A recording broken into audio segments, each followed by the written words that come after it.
चोखा छ के चोखाले सब्जी बगलमा बस्न मन लाग्छ यहाँ बसाइदिन्छु है म हामी साना हुँदाखेरि पिकनिक गएको खोलाको छेउमा गएको अनि भाँडा मलाई खोला बगाएको नि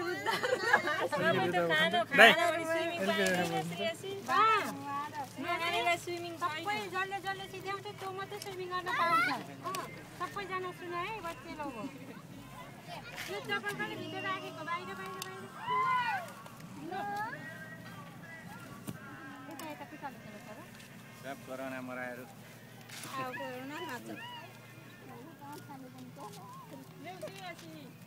चप्पल पर फाल्ने होइन ठिक्कै ठाउँमा राख्ने अहिले चाहिन्छ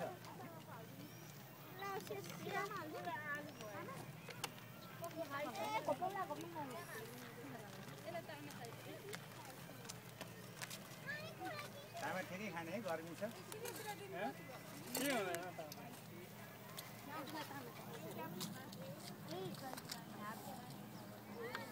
रेणुका भाउजूले आयोजना गरेको पार्टी पिकनिक पार्टी सबैजना रमाइ खाना सुरु गर्नु भएको छ।